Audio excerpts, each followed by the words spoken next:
प्यारे बच्चों, आप सभी लॉकडाउन के कारण अपने अपने घरों में हैं। ऐसे समय में हम लेकर आए हैं आपके लिए डिजी साथ कार्यक्रम। इसके माध्यम से आप प्रत्येक दिन सोमवार से शुक्रवार तक पूर्वाह्न 10 से 12 तथा अपराह्न 1 से 2 बजे तक अपने अपने कक्षाओं के अनुरूप कार्यक्रम देख सकेंगे।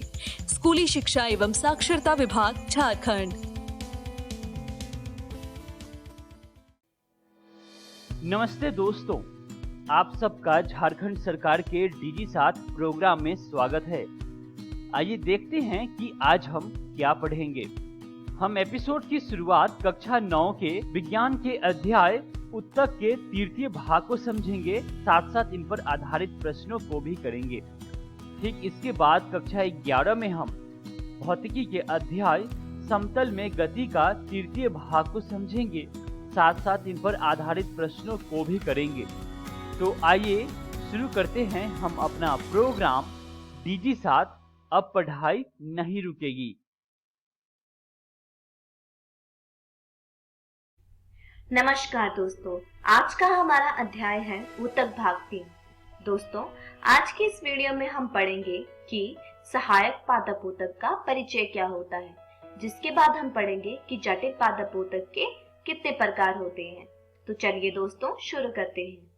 दोस्तों, जैसा कि हमने पिछली वीडियो में पढ़ा था कि सरल स्थायी ऊतक की 2 प्रकार होती हैं, जिसमें सबसे पहला होता है सुरक्षात्मक ऊतक और दूसरा होता है सहायक ऊतक। दोस्तों, हमने अपनी पिछली वीडियो में सुरक्षात्मक ऊतक के बारे में पढ़ा था, जिसमें हमें पता चला था कि सुरक्षात्मक ऊतक के 2 प्रकार होते हैं, जिसमें सबसे पहला होता है एपिडर्मिस और दूसरा होता है कॉर्क या फिलामेंट। दोस्तों, हमें पता है कि एपिडर्मिस पत्ते के ऊपर एक पतली सी झिल्ली होती है जो कि पौधों को संक्रमण से बचाती है, जबकि दूसरी ओर कॉर्क एक पेड़ की छाल या तना होता है जो कि पौधों को मजबूती प्रदान करता है। दोस्तों, अब हम पढ़ेंगे सहायक ऊतक के बारे में। दोस्तों, सहायक ऊतक को 3 प्रकार में बांटा गया है, जिसमें सबसे पहला है पैरेन्काइमा, दूसरा है कॉलनकाइमा और तीसरा है स्क्लेरेन्काइमा। सबसे पहले हम पैरेन्काइमा के बारे में पढ़ेंगे। पैरेन्काइमा जीवित कोशिकाओं से बनी पतली दीवार वाली कोशिका होती है। यह प्रकाश संश्लेषण, भोजन के भंडारण में भी मदद करती है और ये पौधों को मजबूती प्रदान करती है। यह चित्र पैरेन्काइमा को दर्शाता है, जो कि पौधों या पेड़ों की शाखाओं, पत्तों और जड़ों में मौजूद होता है।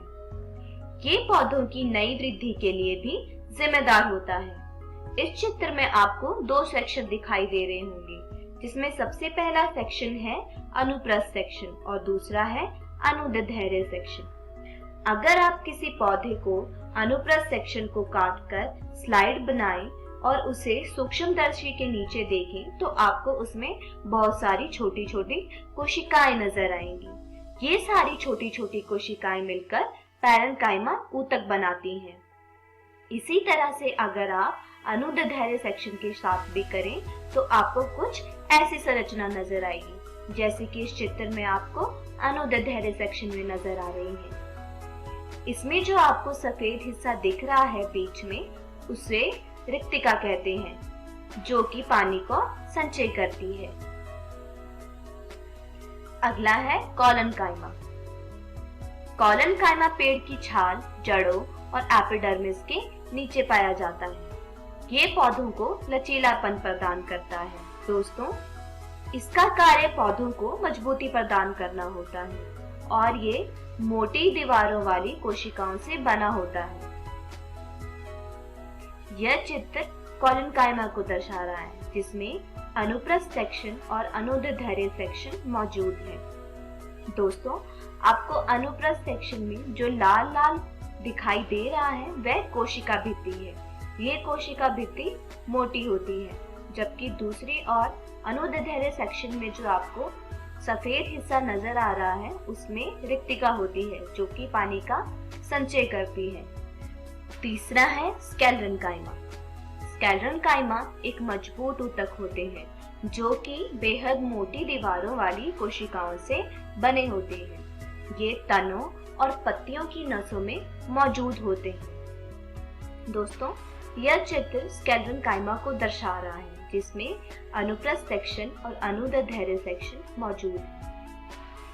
इसमें अनुप्रस्थ सेक्शन में जो कोशिका भित्ति होती है वह मोटी दीवारों वाली होती है। तो दोस्तों, जैसा कि हमने पढ़ा कि स्थायी ऊतक के दो प्रकार होते हैं, जिसमें सबसे पहला होता है सरल स्थायी ऊतक और दूसरा होता है जटिल स्थायी ऊतक। दोस्तों, सरल स्थायी ऊतक के बारे में तो हमने पढ़ लिया है।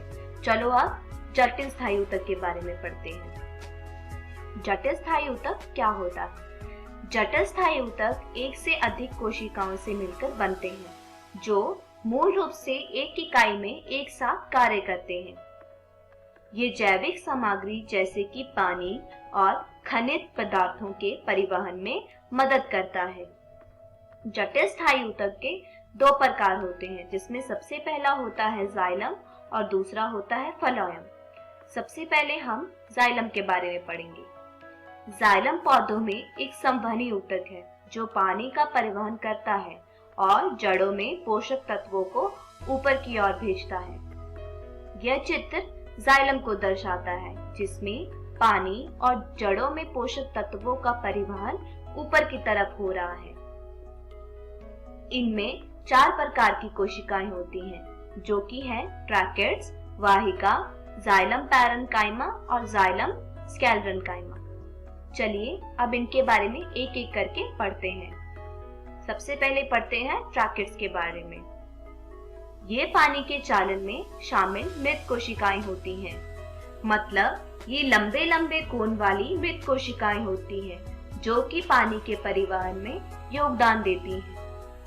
यह चित्र जाइलम का है, जिसमें आपको जो हरा हरा हिस्सा नजर आ रहा है वह ट्रैकेट्स कहलाता है। दूसरा है वाहिका। वाहिका बेलनाकार ट्यूब जैसी संरचना होती है, जो कि इस तरह से एक दूसरे के ऊपर होती है ताकि ये पानी का परिवहन कर सके। इस चित्र में आपको जो बीच का हिस्सा नजर आ रहा है वह वाहिका कहलाता है। तीसरा है जाइलम पैरेन्काइमा। ये भोजन के भंडारण के लिए प्रयुक्त मोटी कोशिका होती है। यह चित्र एक जाइलम का है, जिसमें वाहिका के पीछे एक लकीर सी होती है, जिसे हम कहते हैं जाइलम पैरेन्काइमा। चौथा है जाइलम स्केलेरेन्काइमा। ये पौधों को यांत्रिक शक्ति प्रदान करता है। इस चित्र में यह हिस्सा जाइलम स्केलेरेन्काइमा को दर्शाता है।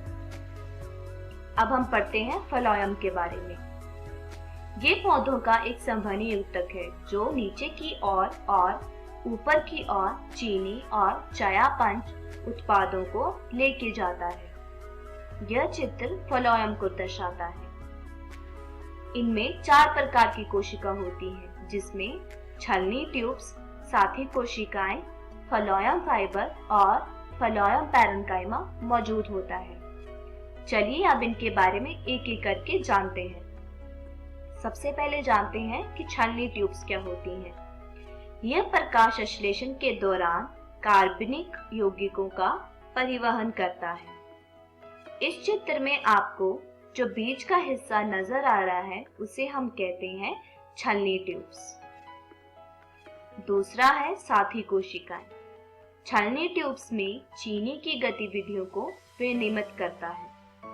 इस चित्र में आपको जो नीला हिस्सा नजर आ रहा है उसे हम कहते हैं साथी कोशिकाएं। तीसरा है फ्लोएम पैरेन्काइमा। यह खाना संचित करता है। जैसा कि हमने पढ़ा कि जाइलम पैरेन्काइमा खाने का संचय करता है, उसी प्रकार फ्लोएम पैरेन्काइमा भी खाने का संचय करता है। इस चित्र में जो आपको बाहरी हिस्सा नजर आ रहा है उसे हम कहते हैं फ्लोएम पैरेन्काइमा। चौथा है फ्लोएम फाइबर्स। ये छलनी ट्यूब्स को यांत्रिक शक्ति प्रदान करता है। आपने जैसा कि पढ़ा कि बीच का हिस्सा हम कहते हैं छलनी ट्यूब्स। इसके बगल में एक पतली सी लकीर होती है, जो कि छलनी ट्यूब्स को मजबूती प्रदान करने में सक्षम होती है, जिसे हम कहते हैं फ्लोएम फाइबर। तो दोस्तों, आज की इस वीडियो में हमने सीखा पहला कि सहायक पादप ऊतक क्या होते हैं, जिसके बाद हमने सीखा कि जटिल पादप ऊतक के कितने प्रकार होते हैं। अगली वीडियो में हम पढ़ेंगे कि जंतु पादप ऊतक क्या होते हैं, जिसके बाद हम सीखेंगे कि जंतु ऊतक के कितने प्रकार होते हैं। दोस्तों, मैं आशा करती हूँ आपको ये वीडियो समझ आया होगा। तब तक आप अपनी पाठ्य पुस्तक से आज की पढ़ाए इन विषयों को दोहराने की कोशिश कीजिएगा।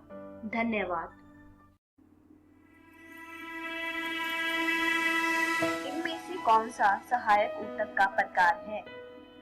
विभज्योतक ऊतक, सरल स्थायी ऊतक, तंत्रिका ऊतक, एपिथेलियल ऊतक। कौन क्या है? लकड़ी का टुकड़ा, छत, टिन का टुकड़ा, चमड़े का टुकड़ा। सहायक ऊतक के कितने प्रकार होते हैं? 2, 1, 3, 4। स्केलेटल कायमा की कोशिका भित्ति कैसी होती है? पतली दीवार वाली कोशिका, मोटी दीवार वाली कोशिका, कोई कोशिका नहीं, बहुत पतली दीवार वाली कोशिका। जाइलम किस प्रकार की सामग्री का परिवहन करने में मदद करता है? पानी, खाना, खाद्य पदार्थ, चीनी।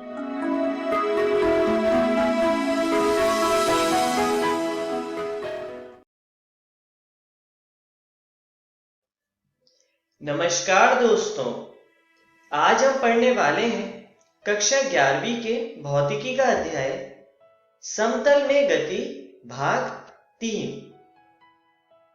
तो वीडियो शुरू करने से पहले आइए एक बार नजर डालते हैं कि आज की वीडियो में हम क्या पढ़ने वाले हैं। तो आज हम पढ़ेंगे सदिशों का वियोजन, उसके बाद हम पढ़ेंगे एकांक सदिश और सबसे अंत में हम पढ़ेंगे विश्लेषणात्मक विधि द्वारा सदिशों का योग। तो आइए शुरू करते हैं। सदिशों का वियोजन। जैसा कि पिछली वीडियो में आपने पढ़ा था कि यदि कोई एक सदिश A और सदिश B दोनों एक ही समतल में है और यहां पर एक तीसरा सदिश C भी है जो इसी समतल में है, तब हम सदिश C को सदिश A तथा सदिश B के रेखीय संयोजन के रूप में लिख सकते हैं। आइए देखते हैं किस तरह। तो यहां सबसे पहले हम सदिश C को दर्शाते हैं और इसी प्रकार हम सदिश A तथा सदिश B को इसके साथ यहां पर दर्शाते हैं। अब सदिश A तथा B के रेखीय संयोजन के रूप में लिखने के लिए हमें सदिश A तथा B के परिमाण में परिवर्तन करना होगा, जिसके लिए हम सदिश A तथा B को किसी वास्तविक संख्या से गुणा करते हैं, जिससे सदिश A का परिमाण इस तरह परिवर्तित हो जाता है और सदिश B का परिमाण इस तरह परिवर्तित हो जाता है। तो अब आप देख सकते हैं कि यहाँ सदिश A तथा सदिश B के रेखीय संयोजन से सदिश C का निर्माण हो रहा है। तो सदिश A के परिमाण में परिवर्तन होने के बाद हम नए सदिश को λ1 A लिखेंगे। यहाँ पर λ1 एक वास्तविक संख्या है। इसी प्रकार हम दूसरे सदिश को λ2 सदिश B लिखते हैं।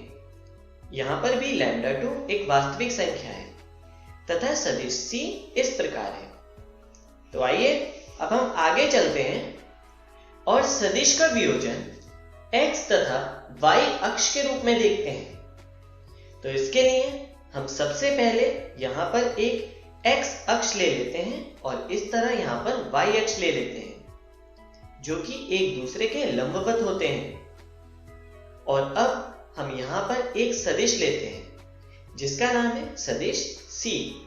अब हम सदिश C का x अक्ष पर घटक लेते हैं। घटक को इंग्लिश में कहते हैं कंपोनेंट। इस तरह हम यहाँ पर सदिश C का घटक ले लेते हैं जिसको हम बोलते हैं सदिश A।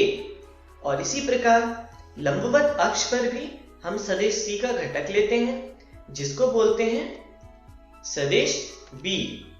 तो आप देख सकते हैं यहाँ पर सदिश A तथा सदिश B के रेखीय संयोजन से सदिश C का निर्माण हो रहा है। और यहाँ पर हम लिख सकते हैं सदिश C बराबर सदिश A प्लस सदिश B। और इस निर्देशांक निकाय को समकोणिक निर्देशांक निकाय बोलते हैं। तो आइए अब हम अपने अगले शीर्षक पर चलते हैं, जिसका नाम है एकांक सदिश। एकांक सदिश को इंग्लिश में बोलते हैं यूनिट वेक्टर। एकांक सदिश वह सदिश होता है जिसका परिमाण एक हो तथा वह एक निश्चित दिशा के अनुदिश होता है।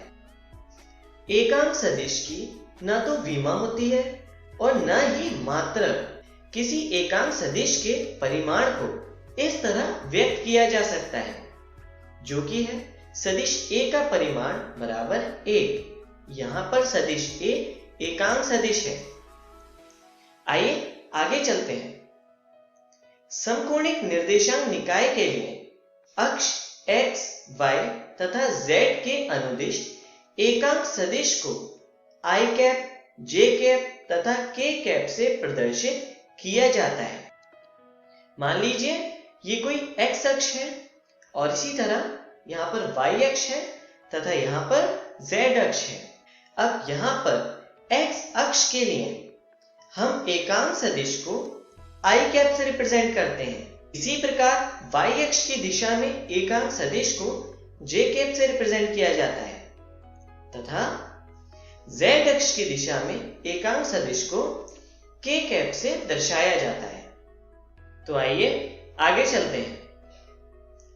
एकांक सदिश का परिमाण इस प्रकार प्रदर्शित किया जाता है। यहां पर हमने लिखा है मॉड ऑफ i कैप बराबर मॉड ऑफ j कैप बराबर मॉड ऑफ k कैप बराबर 1। एकांक सदिश एक दूसरे के लंबवत होते हैं। आइए इसको हम निर्देशांक से समझते हैं। एकांक सदिश को x, y तथा z अक्ष के रूप में इस तरह दर्शाया जाता है। यहाँ पर है i कैप और यहाँ पर है j कैप की दिशा तथा इस दिशा में k कैप को दर्शाया जाता है। और ये x, y तथा z निर्देशांक की दिशाएं हैं। तो अगर आप ध्यान से देखें तो i कैप तथा j कैप के बीच 90 डिग्री का कोण बन रहा है। इसी प्रकार k कैप और j कैप भी आपस में लंबवत हैं और इसी तरह k कैप और i कैप के बीच में भी 90 डिग्री का कोण बन रहा है। तो आइए अब हम आगे बढ़ते हैं और एकांक सदिश और अदिश राशि के गुणनफल पर नजर डालते हैं। यदि एक एकांक सदिश और एक अदिश राशि की गुणा की जाए तो परिणाम स्वरूप एक सदिश राशि मिलती है। आइए देखते हैं किस तरह से। मान लीजिए ये एक अदिश राशि है जिसे लैम्डा से डिनोट किया है और साथ ही एक एकांक सदिश है जिसे n से डिनोट किया है। तो यदि इन दोनों का गुणनफल लें तो हमें एक वेक्टर क्वांटिटी मिलती है, मतलब हमें एक सदिश राशि मिलती है जिसे हम लैम्डा के ऊपर एक तीर लगाकर प्रदर्शित करते हैं। और इस तरह अदिश राशि तथा एकांक सदिश का गुणनफल हमें एक सदिश राशि के रूप में मिलता है। तो चलिए आगे बढ़ते हैं। किसी सदिश राशि को उन अन्य सदिश राशियों में बांटा जा सकता है जो एकांक सदिशों की दिशा में अनुदिश हो। मतलब किसी भी सदिश को एकांक सदिश के रेखीय संयोजन के रूप में व्यक्त किया जा सकता है। आइए देखते हैं किस तरह से। मान लीजिए ये कोई सदिश है जिसे हमने a से रिप्रेजेंट किया है, तो इसे हम अन्य दो सदिशों के योग के रूप में लिख सकते हैं, जो कि है सदिश a बराबर सदिश a1 प्लस सदिश a2। अब यहाँ पर a1 और a2 दो अलग अलग सदिश हैं। अब यहाँ पर हम a को इस तरह भी डिफाइन कर सकते हैं, जो कि है ax i cap plus ay j cap, जहां पर ax सदिश a1 का परिमाण है और इसी तरह ay सदिश a2 का परिमाण है। तो इस तरह किसी भी सदिश को व्यक्त किया जा सकता है।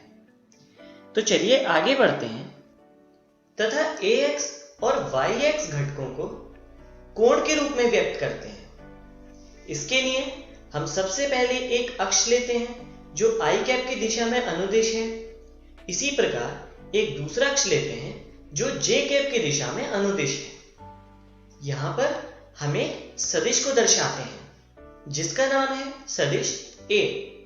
अब हम सदिश a का क्षैतिज अक्ष से कोण देखते हैं जिसको हम थीटा से रिप्रेजेंट करते हैं।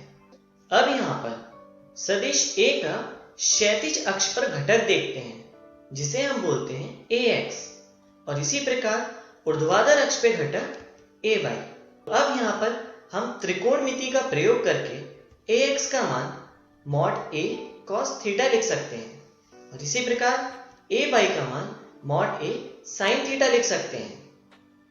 और इसी के अनुसार किसी सदिश के घटक का मान धनात्मक, ऋणात्मक या शून्य हो सकता है क्योंकि साइन तथा कॉस का मान 0, पॉजिटिव या नेगेटिव हो सकता है।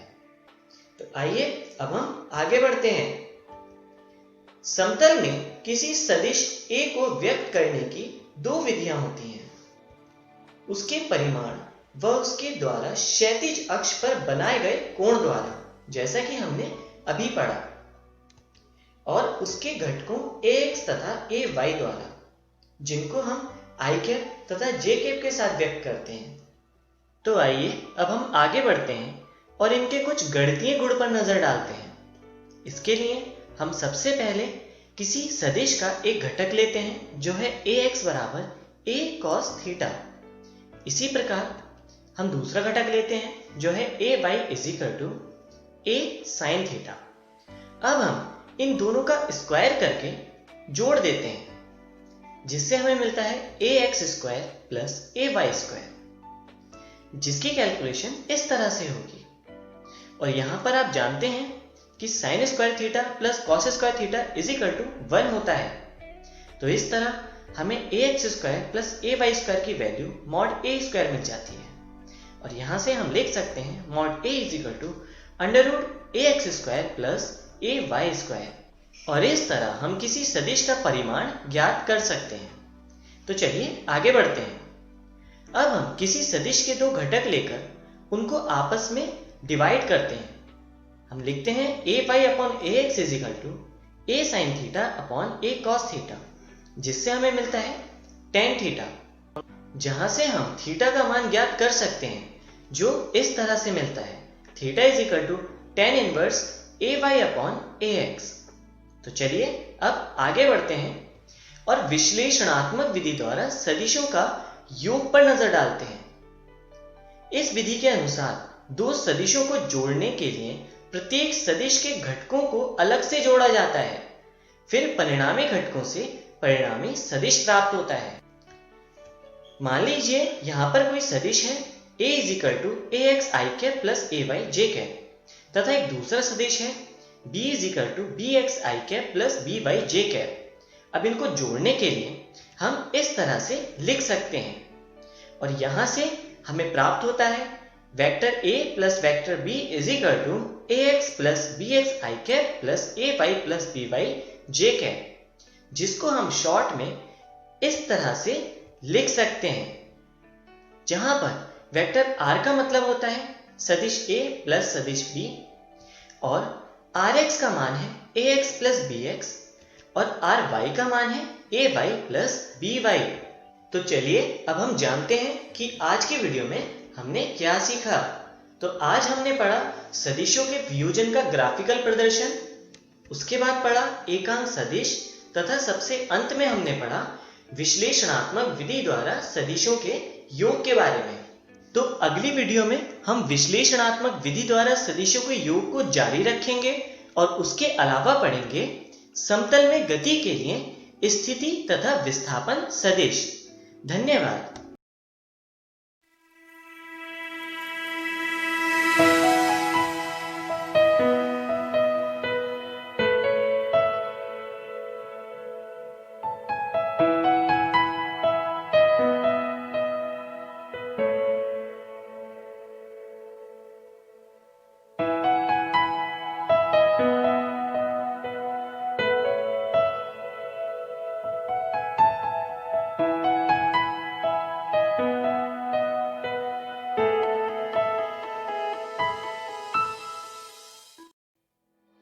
नमस्ते दोस्तों, डीजी साथ के आज के एपिसोड में आशा करता हूँ कि आपको बहुत कुछ सीखने को मिला होगा। आइए देखते हैं कि आज हमने क्या पढ़ा। दोस्तों, आज हमने कक्षा 9 में विज्ञान के अध्याय उत्तक को पढ़ा, साथ साथ इन पर आधारित प्रश्नों को भी किया। ठीक इसके बाद कक्षा 11 में हम भौतिकी के अध्याय समतल में गति को पढ़ा, साथ साथ इन पर आधारित प्रश्नों को भी किया। आइए देखते हैं कि हम कल क्या पढ़ेंगे। हम कल कक्षा 9 में अर्थशास्त्र के अध्याय संसाधन के रूप में लोग को पढ़ेंगे, साथ साथ इन पर आधारित प्रश्नों को भी करेंगे। ठीक इसके बाद कक्षा 11 में हम केमिस्ट्री के चैप्टर परमाणु की संरचना को समझेंगे, साथ साथ इन पर आधारित प्रश्नों को भी करेंगे। एक जरूरी सूचना, इस एपिसोड को जो हमने अभी देखा इसका पुनः प्रसारण YouTube पे किया जाएगा, इकोवेशन के चैनल पर ठीक 3 बजे। तो यदि आप अपने दोस्तों के साथ भी ये एपिसोड शेयर करना चाहते हैं या पुनः देखना चाहते हैं तो YouTube पर डीजी साथ इकोवेशन सर्च करें और आप इस वीडियो तक पहुंच जाएंगे। धन्यवाद दोस्तों।